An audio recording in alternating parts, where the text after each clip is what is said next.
سيدنا কাহার জন্য কাদরে মন কে আসে তোরা ফঞ্জন যিনি তোমার অতি আপন তিনি সোনার মদিনায় আল্লাহুম্মা সাল্লি আলা মাওলানা মুহাম্মাদ ওয়া আলা আলি সাইয়্যিদিনা। ইচ্ছা করলে দয়াল নবীজি থাকতে পারতেন আরশে, উম্মতেরি মায়ায় নবীজি শুয়ে আছেন মদিনায়। আল্লাহুম্মা সাল্লি আলা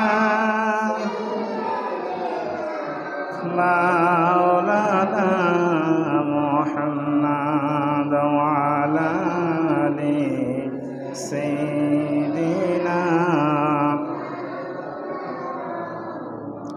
بلغ العلا بكماله كشف الدجى بجماله حسنت جميع خصاله صلوا عليه وآله.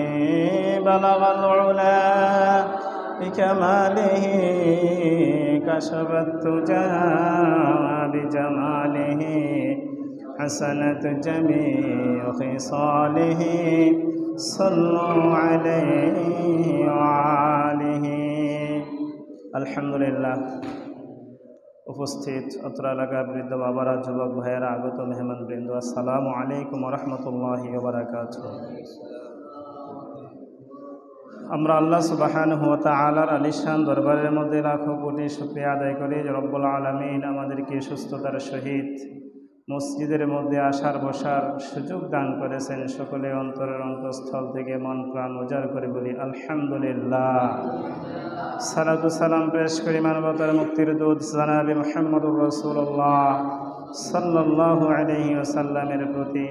পৃথিবীর শুরু থেকে আজ পর্যন্ত যত নবী, রাসূল, ওলি, আবদাল, মুমিনিন, মুমিনাত, মুসলিমিন, মুসলিমাত আমাদের থেকে বিদায় নিয়েছেন, আল্লাহ পাক রব্বুল আলামিন সকলকে জান্নাতের উচ্চ মাকাম দান করুন। সকলে বলি আমিন।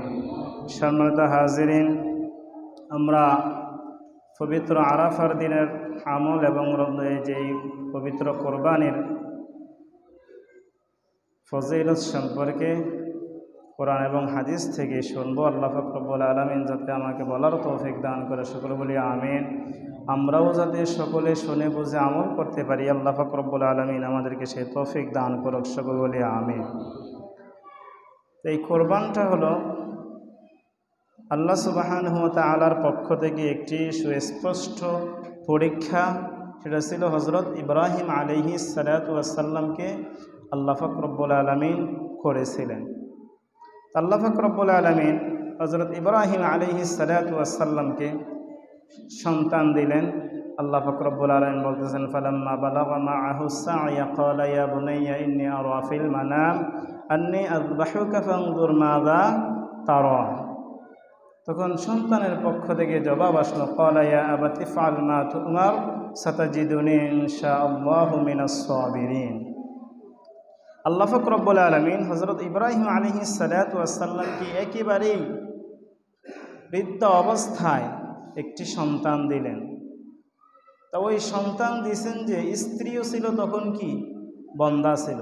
আমরা যেটা আমাদের ভাষায় বলি, যাদের সন্তান গর্ভে ধারণ করার যেই মহিলার ক্ষমতা নেই তাকে আমরা যে কথায় বাজা বলি না, তেমন বন্দা ছিলেন।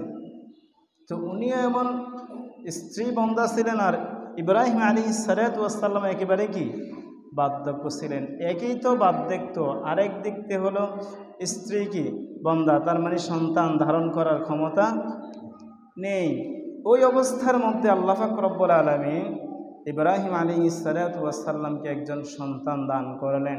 সন্তান যখন ফালাম্মা বালাগা মাআহু সা'য়া, আল্লাহ পাক রব্বুল আলামিন বলতেছেন, সন্তান যখন বাবার সাথে চলাফেরা করার জন্য করতে পারবে, বাবার কাজে সহযোগিতা করতে পারবে, ওই সময়ে যখন উপনীত হলো, তখনই আল্লাহ পাক রব্বুল আলামিন হযরত ইব্রাহিম আলাইহিস সালাতু ওয়াস সালামকে স্বপ্নে দেখালেন যে তোমার প্রিয় বস্তু আমার রাস্তায় কোরবান করো। ইব্রাহিম আলাইহিস সালাতু ওয়াস সালাম উট কোরবান করলেন, আরও ওনার সম্পদ কোরবান করে দেখলেন যে না, আবারও স্বপ্নে দেখাচ্ছেন আপনার প্রিয় বস্তু কি করেন, কোরবান করেন। এখন লাস্ট পর্যন্ত ইব্রাহিম আলাইহিস সালাতু ওয়াস সালাম চিন্তা করলেন যে আমার ইসমাইল চাইতে হয়তোবা আর আমার প্রিয় হতে পারে না। তখনই আল্লাহ রব্বুল আলামিনের যেই নির্দেশ সেটা সন্তানকে জানালেন যে বৎস, আমি স্বপ্নে দেখেছি, ইন্নী আরা ফিল মানাম আন্নী আযবাহুকা, আমি স্বপ্নের মধ্যে দেখেছি তোমাকে জবাই করতেছি। আল্লাহু আকবার। ইব্রাহিম আলাইহিস সালাতু ওয়াস সালাম যখন সন্তানকে বললেন আমি স্বপ্নে দেখেছি তোমাকে জবাই করতেছি, সন্তানের পক্ষ থেকে জবাব আসলো, قال يا أبت افعل ما تؤمر ستجدني إن شاء الله من الصابرين। হে আমার পিতা, আপনাকে যে নির্দেশ দেওয়া হয়েছে, আপনার নির্দেশ আপনি পালন করে যান। আল্লাহ চাইতো আমাকে আপনি ধৈর্যশীলদের সাথে পাবেন। সুবহানাল্লাহ।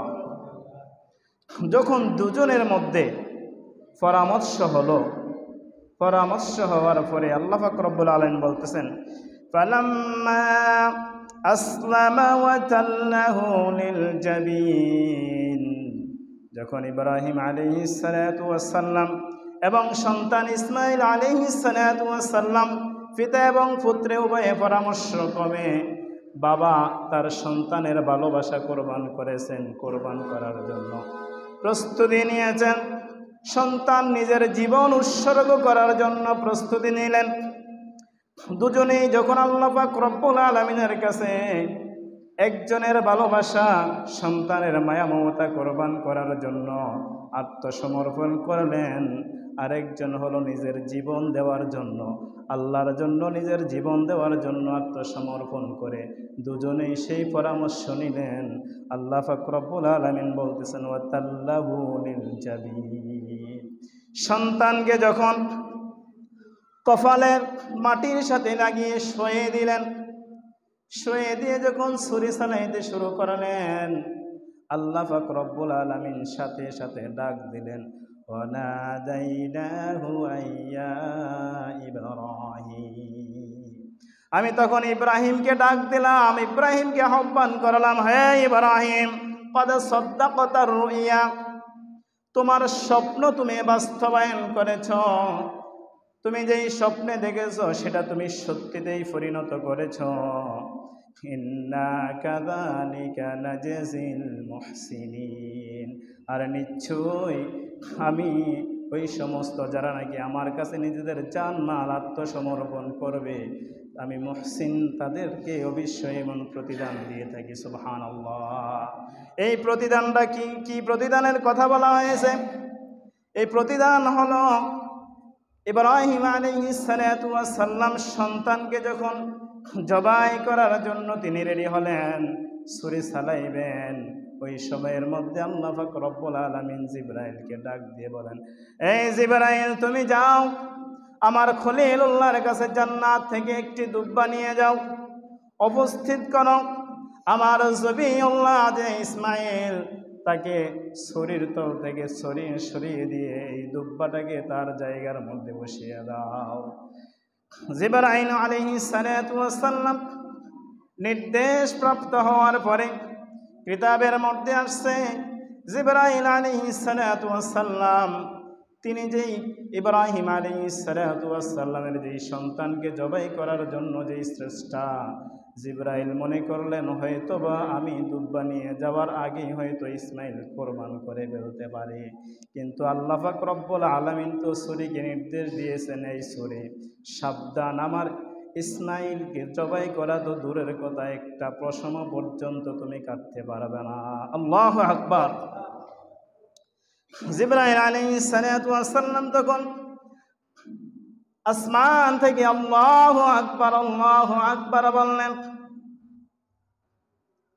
ইসমাঈল আলাইহিস সালাতু ওয়াস সালামের কানের মধ্যে যখন এই আওয়াজ আসলো তখন বললেন, লা ইলাহা ইল্লাল্লাহু আল্লাহু আকবার।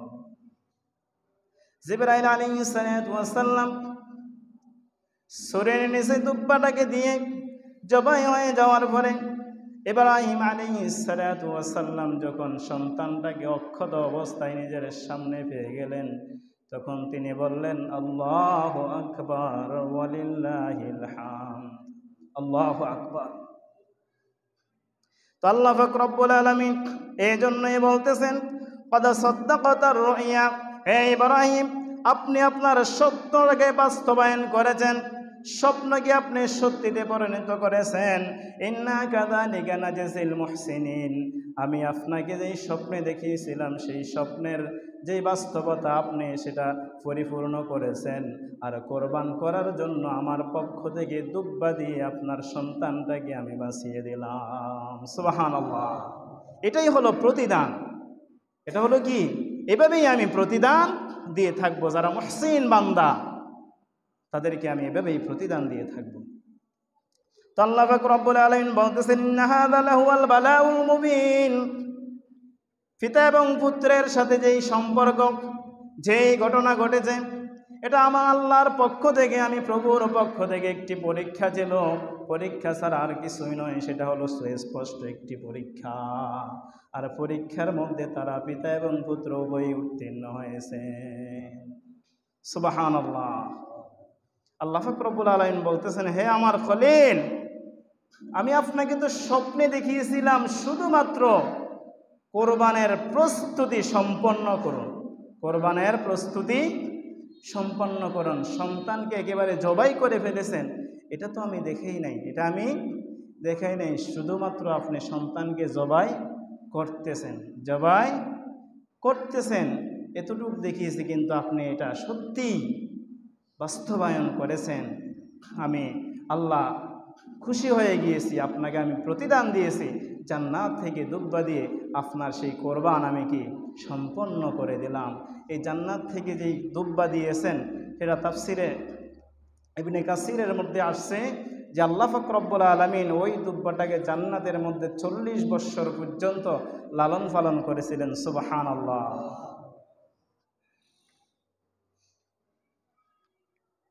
আল্লাহ পাক রব্বুল আলামিন বলতেছেন, ওয়াফাদাইনাহু বিযিবহিন আযীম, এটা হলো একটি মহান কোরবানি আমি সম্পন্ন করেছি। এই দুব্বা দিয়ে আমি কি একটি বড় কোরবানি কি করেছি? সম্পন্ন করেছি। এটা ছিল একটা বড় কোরবান। তাহলে দেখেন আল্লাহ পাক রব্বুল আলামিনের পক্ষ থেকে যে ইব্রাহিম আলাইহিস সালাতু ওয়াস সালাম নিজের সন্তানকে যেই কোরবান করার জন্য, এখানে আল্লাহ পাক রব্বুল আলামিন বলতেছেন, ফালাম্মা আসলামা, ইসলাম মানে হলো আত্মসমর্পণ করা, আত্মসমর্পণ করা। তার মানে আমার জীবনের যত রকমের খায়েশ আছে, ইচ্ছা আকাঙ্ক্ষা আছে, এই ইচ্ছা আকাঙ্ক্ষাগুলোকে আমি যাচাই এবং বাছাই করতে গিয়ে যেটা শরীয়ত সম্মত সেটাই আমি মানব, আর যেটা শরীয়ত সম্মত নয় এটা আমার হাতের নাগালে থাকা সত্ত্বেও আমি এটা ছুঁড়ে ফেলে দেব। আল্লাহু আকবার। এটাই হলো আত্মসমর্পণ করা। তার মানে আমার ক্ষমতা ছিল, আপনার ক্ষমতা ছিল হালাল পন্থায় উপার্জন করা, হারাম জিনিস ভক্ষণ করা, আপনার সাধ্য আছে, কিন্তু খাচ্ছেন না কেন? এটা আল্লাহ পাক রব্বুল আলামিনের যে ভয়, আল্লাহ পাক রব্বুল আলামিনের কাছে আত্মসমর্পণ করলাম না, এটা আল্লাহ পাক রব্বুল আলামিন নিষেধ করেছেন, আমার পক্ষে এটা স্পর্শ করা কি হবে না, সম্ভব হবে না। তো আল্লাহ পাক রব্বুল আলামিন বলতেছেন, তারা উভয়ই যখন আত্মসমর্পণ করলেন, তার মানে উভয়ে কি করলেন যে আল্লাহর হুকুমের কাছে নিজেদের ভালোবাসাকে কোরবান করে দিলেন। দেওয়ার পরে যখন সন্তানকে শোয়ালেন, শোয়ে ছুরি চালাইতেছেন, তখনই আল্লাহ পাক রব্বুল আলামিন ইব্রাহিম আলাইহিস সালাতু ডাক দিয়ে বলেন, হে ইব্রাহিম, তোমার স্বপ্নকে তুমি সত্যিতে বাস্তবায়ন করেছ। এই তোমাদের এই দুই বাবা এবং ছেলের যেই কোরবান, যেই শ্রেষ্ঠ এবং প্রচেষ্টা, যে আত্মসমর্পণ, এই আত্মসমর্পণ আমি কিয়ামত পর্যন্ত এই পৃথিবীর মধ্যে আমার বান্দাদের জন্য তোমার সন্তানদের জন্য আমি ওয়াজিব করে দিয়েছি। সুবহানাল্লাহ। আল্লাহ পাক রব্বুল আলামিন বলতেছেন ওয়া তারাকনা আলাইহি ফিল আখিরিন, পরবর্তী প্রজন্মের জন্য আমি এই কোরবান, এই নিয়ম, এই পদ্ধতি আমি চালু রেখে দিলাম। সুবহানাল্লাহ। কিয়ামত পর্যন্ত এই কোরবান কি থাকবে, আর ইতিহাস থাকবে বাবা এবং সন্তানের যেই করুণ, তাদের যেই সিদ্ধান্ত, যেই ত্যাগ, এই ত্যাগটা কিয়ামত পর্যন্তই কি বর্ণনা করতে থাকবেন। তারা আল্লাহ পাক রব্বুল আলামিন তাদেরকে মর্যাদা দিয়েছেন। আজকে সেই কোরবান করার জন্য আপনি আমি যে শ্রেষ্ঠ প্রচেষ্টা, কোরবান হলো শর্ত সাপেক্ষে ওয়াজিব। কোরবানটা কি শর্ত সাপেক্ষে ওয়াজিব। যারা নেশাব পরিমাণ মালের মালিক হয়েছে তাদের উপরে কি কোরবান করা ফরজ, ওয়াজিব।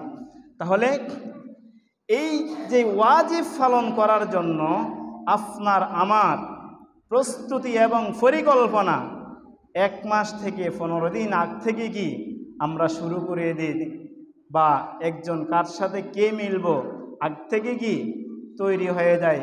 একজন আরেকজনের সাথে পরামর্শ করে, স্ত্রীর সাথে পরামর্শ করে, সন্তানদের সাথে পরামর্শ করে, ভাইদের সাথে পরামর্শ করি, আত্মীয় স্বজনের সাথে কি পরামর্শ করি কি করি না? জবাব দেন না। সত্য হলে তো অবশ্যই আওয়াজ দিয়ে বলতে হবে। করেন কি করেন না? অবশ্যই সবাই করেন। তাহলে এটা হলো কি শর্ত সাপেক্ষে ওয়াজিব। যার সম্পদ আছে তার উপরে কি ওয়াজিব হয়েছে, তার সম্পদ নাই তার উপরে কি নয়, ওয়াজিব নয়। কিন্তু আল্লাহ পাক রব্বুল আলামিন যে আপনার আমার উপরে বিনা শর্তে যেই ফরজ করে দিয়েছেন, এই নামাজ, এই সালাত, এই সালাতের ধারে কাছে আমরা যেতে চাই না এবং কি পরামর্শ করতে চাই না। বাবা সন্তানকেও পর্যন্ত নামাজের জন্য বলতে চাই না, কোনো প্রস্তুতি নেই। যদি আমাদের এই কোরবান নিয়ে যতটা আমরা ব্যস্ত থাকি, যত পরিকল্পনা করি, প্রস্তুতি গ্রহণ করি, এভাবে যদি 5 ওয়াক্ত নামাজের জন্য আমরা যদি প্রস্তুতি গ্রহণ করতাম, তাহলে আল্লাহ পাক রব্বুল আলামিনের রহমতের দরজা এই পৃথিবীবাসীর জন্য, আপনার আমার জন্য, আমাদের সকলের জন্য আল্লাহর রহমতের দরজা উন্মুক্ত করে দিতেন। কিন্তু আমরা সে আল্লাহ পাক রব্বুল আলামিনের যে হুকুম মানার জন্য, বিধান পালনের জন্য, ফরজ বিধান পালনের জন্য এতটা কি নেই না, প্রস্তুতি নেই। আরও দুঃখের বিষয় হলো যে ঈদের নামাজ পড়ার জন্য সবাই যায়, কিন্তু এই ঈদের দিন সকালবেলাও আমরা ফজরের নামাজ পড়তে আসি না, ফজরের নামাজ পড়তে আসি না। তাহলে আপনি যে ফরজ বাদ দিয়ে ওয়াজিবকে গুরুত্ব দিলেন, সবার জন্য তো আর ওয়াজিব নয়। তাহলে এই ঈদের জামাত পড়ার জন্য, নামাজ পড়ার জন্য বৎসরে একদিন আসে, এটার জন্য আমরা সবাই কত প্রস্তুতি নিয়ে যাই, কিন্তু 5 ওয়াক্ত নামাজ আমরা পড়তে চাই না, যেটা আল্লাহ পাক রব্বুল আলামিন সবার উপরে, অসুস্থ ব্যক্তির উপরেও কি আল্লাহ পাক রব্বুল আলামিন ফরজ করেছেন। এখন তো আমরা কোন জায়গার মধ্যে আটকিয়ে যাই, আমাদেরকে কিসে আটকায়, সেটা হলো সারাদিন আমরা সব জায়গায় যেতে পারি, হাটে যাই, বাজারে যাই, খেতে যাই, খামারে যাই, সব জায়গায় যাই, কিন্তু মসজিদের মধ্যে আসলে আমরা তখন ক্লান্ত হয়ে পড়ি, চেয়ার ছাড়া তখন বসতে পারি না, কিন্তু জমিনের মধ্যে বসতে পারি, সব কিছু করতে পারি। এটা আমরা অবশ্যই মনে রাখতে হবে যে চেয়ারে নামাজ পড়া এটা সর্বসম্মতিক্রমে নামাজ হবে না। ইসলামিক ফাউন্ডেশনের পক্ষ থেকেও এটা ফতোয়া দেওয়া হয়েছে যে চেয়ারে বসে কি নামাজ হবে না। এখন আপনি বলতে পারেন যে আমি তাহলে কিভাবে নামাজ পড়ব? আল্লাহ পাক রব্বুল আলামিনের পক্ষ থেকে যে বিধান দেওয়া হয়েছে, রাসূল সাল্লাল্লাহু আলাইহি সাল্লামের পক্ষ থেকে, এবং যে যারা আইম্মায়ে মুস্তাহিদ যারা আছেন যারা ইস্তেহাদ করেছেন সকলের সর্বসম্মতিক্রমে আপনি যদি অপারগ হন তাহলে আপনার জন্য হচ্ছে যে আপনি দাঁড়িয়ে না পারলে বসে পড়েন, বসে না পারলে শুয়ে পড়েন। এখন যদি আপনি বলেন যে আমি মসজিদে আসলাম, মসজিদে আসলে শুইলে, অসুস্থ ব্যক্তির জন্য মসজিদে আসা এটা কি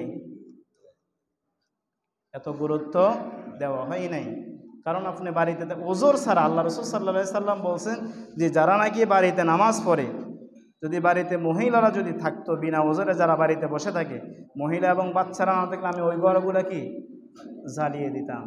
তাহলে সুস্থ ব্যক্তিদের কথা বলা হয়েছে, অসুস্থ ব্যক্তির জন্য নয়। তারপরে অনেকে কি মানতে চাই না, মানতে না চাইলেও আমরা এটার জন্য কি নিজেও দেখেন, আমার জন্য আপনার জন্য, যে আমি যে দাঁড়ালাম, আমি এই কাতারেও না ওই কাতারেও না, অথচ রাসূল সাল্লাল্লাহু আলাইহি সাল্লাম তীর দিয়ে কি কাতার সোজা করার জন্য বলা হয়েছে।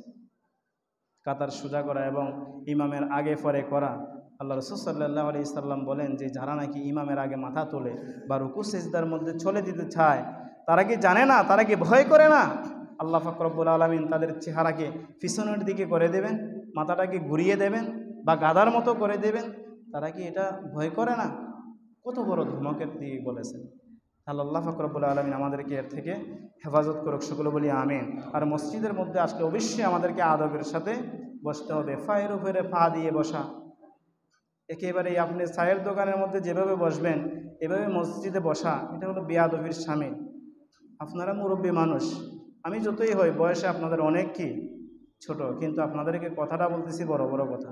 এটা কিন্তু আমার কথা নয়, এটা রাসূলের কথা, আল্লাহর কথা। হযরত আলী রাদিয়াল্লাহু তাআলা আনহু তিনি মসজিদের মধ্যে প্রবেশ করলে কাঁপতেন, মসজিদের মধ্যে প্রবেশ করলে কাঁপতেন। যখন প্রশ্ন করা হয়েছিল, আপনি তো আসাদুল্লাহ, কাফেরদের জন্য আল্লাহর বাঘ, আপনি জিহাদের ময়দানে আপনার বীরত্ব, আপনার পা যখন পড়ে জমিন প্রকম্পিত হয়,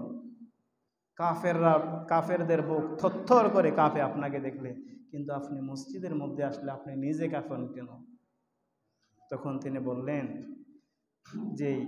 যে আহকামুল হাকিমিন তার ঘরের মধ্যে প্রবেশ করতেছি, এখানের মধ্যে না জানি কোনো আমার পদক্ষেপে কোনো বেয়াদবি হয়ে যায় কিনা, এজন্য আমি নিজে ভয় করি। এটা হলো আল্লাহর ঘর। চেয়ারম্যানের কাছে গেলে, মেম্বারের কাছে গেলে আপনার বসা, আপনার হাঁটা, আপনার কথা কেমন হয়? বিনয়ের সহিত কত নিচু করেন, মাথাটাকে নুয়ে দেন, নিজে ছোট হয়ে যান, তারপরে নিজের আবদারটা করতে যান। কিন্তু যিনি সমগ্র জাহানের মালিক, তার ঘরের মধ্যে আসছেন, আপনার আমাকে কত বিনয়ী হওয়া দরকার, কিন্তু আমরা এটা হচ্ছে না। সম্মানিত ভাইরা, আমাদের বিবেক ওই জায়গার মধ্যে আটকিয়ে যায় যে যখন চায়ের দোকানের মধ্যে যাই তখন বিল দেওয়ার জন্য প্রতিযোগিতা করি, কিন্তু মসজিদের দান বাক্স যখন আসে তখন আর আমার আপনার হাত পকেটে যায় না, চলে না। আবার কোরবান করার জন্য 1,00,000 টাকা দিয়ে একেবারে, তো এখন যদি সর্বনিম্ন তাহলে তো 70-80 টাকার 80,000-এর নিচে তো আর কি গরু পাওয়া যায় না, যেটা চোখে ধরে আর কি। এমন এত টাকা দিয়ে আমি কোরবান করতে পারি, কিন্তু যিনি জবাই করলেন ওনাকে তখন পারিশ্রমিক হিসেবে দিতে গেলে তখন আপনার আমার কি থাকে না, টাকা আর থাকে না। তারপরে বিয়ে শাদীর জন্য, নাচ গান করানোর জন্য, লাইটিংয়ের জন্য হাজার হাজার টাকা খরচ করি, কিন্তু বিয়ের করার পরে তখন বলি যে গরিব মানুষ, কি টাকা নাই। এই জায়গার মধ্যে আমরা আটকিয়ে যাই। তারপরে যে আমরা ওয়াজিবের জন্য, নফলের জন্য, সুন্নাতের জন্য যতটা বেশি আগ্রহী বা প্রস্তুতি গ্রহণ করি, ফরজের জন্য কিন্তু ততটা কি আগ্রহ প্রকাশ করি না। মসজিদটাকে এখন আমরা জেলখানা মনে করি। কত দেরিতে আসা যায়, কত তাড়াতাড়ি বের হওয়া যায়, কত দেরিতে আসা যায়, কত তাড়াতাড়ি বের হওয়া যায়, সেটাই আমাদের মধ্যে কি কাজ করে, এটাই আমরা। তারপরে এখন মসজিদের মধ্যে আসলে আমরা অনেকেই কি হয়ে যায়, অপরাগ হয়ে যায়। মসজিদের মধ্যে আসলে অন্ততপক্ষে আদবের সাথে বসার জন্য চেষ্টা করবেন। অনেকে দুই হাঁটু কি এভাবে তুলে বসে না? রাসূল সাল্লাল্লাহু আলাইহি সাল্লাম বলছেন যে তোমরা মসজিদের মধ্যে বসবে, আদবের সহিত বসবে, কুকুরের মতো বসবে না। কুকুর যেরকম দুই পা খাড় করে দিয়ে বসে, এভাবে তোমরা কি বসবা না। সাবধান, আমাদেরকে খেয়াল করতে হবে। অসুস্থ হলে এটা হলো ভিন্ন কথা, কিন্তু সুস্থ আছি তারপরেও আমাদের বসার যদি নিয়ম না থাকে, শৃঙ্খলা না থাকে, সৌন্দর্য না থাকে, তাহলে এটার জন্য আমি কি হব? মানুষের তো একটা দৃষ্টিকটুও তো আছে। দেখতে যদি আরেকজন মানুষের মনে যদি কষ্ট যায়, সে যদি আপনার জন্য বদদোয়া, কষ্ট যাওয়া মানে আপনার জন্য কি করা? বদদোয়া করা। আপনি কি কষ্ট করে কি তার জন্য কি দোয়া করেন? কেউ কি দোয়া করে? না। যখন আপনি খুশি হন তখন কি করেন? তার জন্য দোয়া। সে চাওয়া লাগে না যে আমার জন্য দোয়া করেন, এটা বলা লাগে না। আপনার আচরণে যখন একজন মানুষকে যখন আপনি সন্তুষ্ট করেছেন, সে যখন আপনার আচার ব্যবহারে যখন সন্তুষ্ট হয়েছে, অটোমেটিকলি সে আরেকজনকে বলবে এই ছেলেটা কত ভালো, আল্লাহ রহম করুক তার উপরে। এভাবে বলেন না? কত ভদ্র, কত নম্র, এভাবে বলেন। কিন্তু যখন আবার বলেন যে এই ছেলেটা কত বড় বেয়াদব, না? তাহলে এটা কি? বদদোয়া করা। আর প্রশংসা করা এটা হলো দোয়া করার সামনে। সম্মানিত ভাইরা, তাহলে আসছে যে আগামীকালকে এবং পরশু দিন আল্লাহ রাসূল সাল্লাল্লাহু আলাইহি সাল্লাম বলেছেন সিয়ামু ইয়াউম আরাফা আহতাসিবু আলাল্লাহ আন ইউকাফিরা সানাতাল্লাতী ক্বাবলাহু ওয়া সানাতাল্লাতী বা'দা। যারা আরাফার দিনের রোজা রাখবে তাদের পূর্বের এবং পরবর্তী এক বছর, সামনে এক বছর পিছনে এক বছর, এই 2 বছরের গুনাহের জন্য কি কাফফারা হয়ে যাবে। বলুন না সুবহানাল্লাহ। তাহলে কাদের জন্য কাফফারা হবে? এটা হলো সগীরা গুনাহ। কিসের গুনাহ? ছোটখাটো গুনাহ। বোনের সম্পদ দেন নাই, ভাইয়ের সম্পদ দেন নাই, প্রতিবেশীর সম্পদ নষ্ট করেছেন, কারো মনে কষ্ট দিয়েছেন, কাউকে গালি দিয়েছেন, জেনার সাথে জড়িত, ব্যভিচারের সাথে জড়িত, জুলুমের সাথে জড়িত, হারাম উপার্জনের সাথে জড়িত, হারাম কাজের মধ্যে জড়িত, এই সমস্ত ব্যক্তিদের রোজা রাখলেও কি হবে না? তাদের গুনাহ ক্ষমা হবে না। কবিরা গুনার জন্য কি করতে হবে? তাওবা করতে হবে। তাওবা করার পরে আপনাকে আমাকে আল্লাহর কাছে যে এই গুনাহ থেকে আমি বেরিয়ে আসলাম, তোমার কাছে ক্ষমা চাইতেছি, এভাবে করে আল্লাহর কাছে প্রতিশ্রুতি দিয়ে ওয়াদাবদ্ধ হয়ে তাওবা করলে হতে পারে আল্লাহ পাক রব্বুল আলামিন কি করবেন? ক্ষমা করবেন। এখন এটা মনে করিয়েন না যে 1 বছরের 2 বছরের গুনাহ মাফ হয়ে যাবে, তার মানে যা করছে তা সব না, ঢালা পাবে না। এটা হলো সগীরা গুনাহ। এটা কি? সগীরা না গুনাহ। গুনাহ তো কত রকমের, সওয়াব আবার কত রকমের, এটা আমরা হিসাব করে কুল পাবো না। কিন্তু গুনাহ তো কত রকমের হয়, ইচ্ছায় হয়, অনিচ্ছায় হয়। যে ছোট ছোট যে গুনাহগুলো আছে এগুলো আল্লাহ পাক রব্বুল আলামিন কি করে দেবেন? ক্ষমা করে দেবেন। কিন্তু কবিরা গুনাহ আল্লাহ পাক রব্বুল আলামিন তাওবা ব্যতীত ক্ষমা করবেন না। তাহলে এই কোরবান করার জন্য আমাদেরকে অবশ্যই কি করতে হবে? ভাগীদার নির্ধারণ করার সময় হালাল উপার্জন আছে কিনা এটা আমাদেরকে দেখতে হবে। এখন যদি বলেন যে হালাল উপার্জনের সাথে তো আমরা তো প্রত্যক্ষভাবে এবং পরোক্ষভাবে একটার সাথে না একটার সাথে কি আমরা অন্যায়ের সাথে জড়িত, নাই যে এরকম কেউ বলতে পারবে না, হাতে গোনা কয়েকজন, নাহলে সবাই কি। তারপরেও আমাদেরকে চেষ্টা করতে হবে অন্ততপক্ষে মন্দের ভালো থেকে বাছাই করতে হবে। আর যদি না পারেন, আপনাকে বলে নাই যে একেবারে বিশাল গরু দিয়ে 2 জন 4 জন 5 জনে মিলে 7 জনে মিলে করো, এটার কথা বলা হয় না। অন্ততপক্ষে তুমি ছাগল একটা হলেও কি, ছাগল দিয়ে হলেও কি কোরবান করো আল্লাহকে সন্তুষ্টির জন্য। কোরবানটা শুধু গোশত খাওয়ার জন্য নয়, এটা কিসের জন্য? আল্লাহর সন্তুষ্টির জন্য।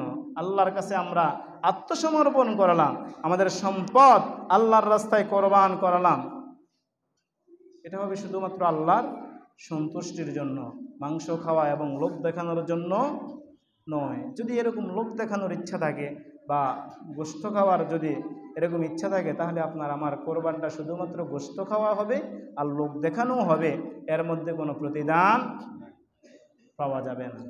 তাহলে সম্মানিত ভাইরা, তারপরে যে আমাদেরকে আগামী 9 তারিখ ফজর থেকে 13 তারিখ আসর পর্যন্ত কি তাকবীর বলতে হবে। এই তাকবীরেরও ইতিহাস কিতাবের মধ্যে আসছে, যদিও আমি সহিহ হাদিসের মধ্যে পাই নাই, কিন্তু অনেক ইতিহাস সহিহ হাদিসের মধ্যে নাই, ইতিহাসের মধ্যে বেশ কম হতে পারে, খবর সত্য এবং মিথ্যা কি হতে পারে। তাহলে আল্লাহ রাসূল সাল্লাল্লাহু আলাইহি ওয়াসাল্লাম যে এই যে ওয়াজিব, এটা তাকবীর বলা, এটা সবার জন্য, যারা কোরবান করেন না করেন সবাই, প্রত্যেক ফরজ নামাজের পরপরই আমরা কি করতে হবে, তাকবীর বলতে হবে।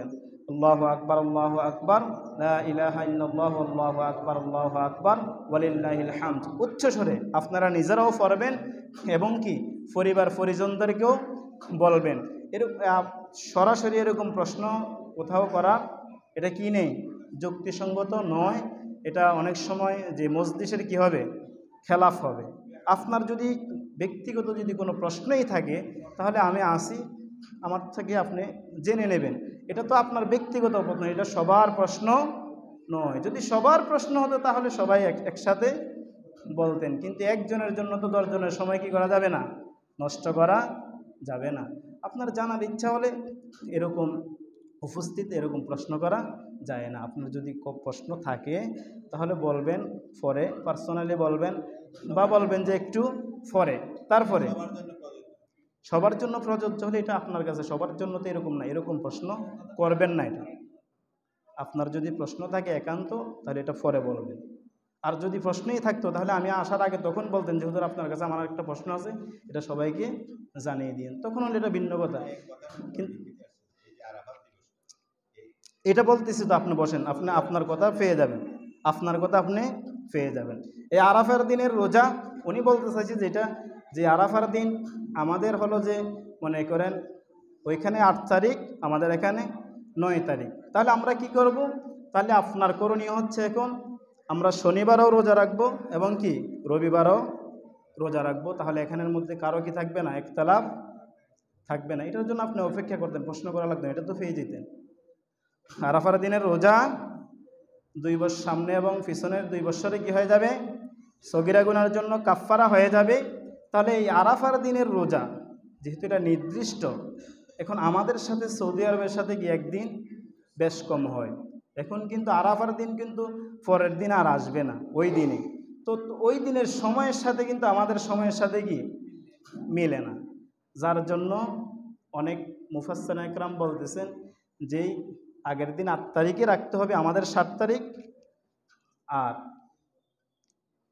ওইখানের যদি তারিখ মিলাতে যায়, আমাদের মিলাতে যায়, তারপরের দিন 8 তারিখ, তার মানে আমাদের 8 তারিখ এবং 9 তারিখ, আগামী শনিবার এবং রবিবার, এই দুটো রোজা রাখবেন যারা রাখার ইচ্ছা করেন। আর যারা রাখবেন না তাদের জন্য তো কিছুই করার নাই, এটা রাখলে সওয়াব হবে, না রাখলে কি হবে না, গুনাহ হবে না। তবে আরাফার দিনে আল্লাহ পাক রব্বুল আলামিন যত বেশি মানুষকে ক্ষমা করবেন তার চাইতে অত বেশি মানুষকে আর কি আর অন্য কোনো দিন ক্ষমা করেন না। তাহলে আপনারা যদি মনে কষ্ট নেবেন না, একটু অপেক্ষা করতেন। উনি যেটা প্রশ্ন করতে চাইছিলেন এটা কিন্তু এখনই চলে আসতো, আমি কিন্তু ওই অন্য প্রসঙ্গ ওই দিকে চলে যাওয়ার কারণে আর বলি না। যেহেতু রোজার এটা হাদিসটা বলছি, ব্যাখ্যাটা বলতে গেলে অবশ্যই এটা শেষ করার আগে আমি এটা অবশ্যই বলতাম, কিন্তু উনি প্রশ্নটা করতেছেন, যার ধন্যবাদ। তবে এরকম প্রশ্ন যদি থাকে তাহলে আগে একটু বলে দিলে বা পরে আপনি পার্সোনালি গিয়ে জেনে নেবেন, আগে কথা শেষ করতে দিবেন, আগে কথা কি শেষ করতে দিবেন। তাহলে আল্লাহ পাক রব্বুল আলামিন আমাদেরকে আরাফার দিনের আমল করার তৌফিক দান করে বলি আমিন। আর এই তাকবীরের কথা এটা আপনারা নিজেরাও করবেন এবং কি পরিবারে যারা আছে তাদেরকেও বলে দিবেন। হতে পারে আপনি রোজা রাখবেন না, কিন্তু ঘরের মা বোনেরা কি রাখার জন্য আগ্রহী, তাহলে আপনি মেসেজটা তাদের কাছে কি পৌঁছিয়ে দেবেন যে এরকম একদিন নয়, যদি 2টা রাখো তাহলে কি আরও ভালো হবে, এটা আপনারা বলে দিবেন। আল্লাহ পাক রব্বুল আলামিন আমাদের সকলকে আমল করার তৌফিক দান করে বলি আমিন। আর আমাদের প্রত্যেকের কোরবান আল্লাহ পাক রব্বুল আলামিন আল্লাহর সন্তুষ্টির জন্য যাতে আমরা করতে পারি, আল্লাহ পাক রব্বুল আলামিন আমাদের সেই নিয়ত করার এবং সেই আল্লাহ পাক রব্বুল আলামিনকে রাজি আর খুশি করার জন্য আমাদের যাতে কোরবান করতে পারি, আল্লাহ পাক রব্বুল আলামিন আমাদেরকে সেই তৌফিক দান করে বলি আমিন। আসসালামু আলাইকুম ওয়া রাহমাতুল্লাহি ওয়া বারাকাতুহু।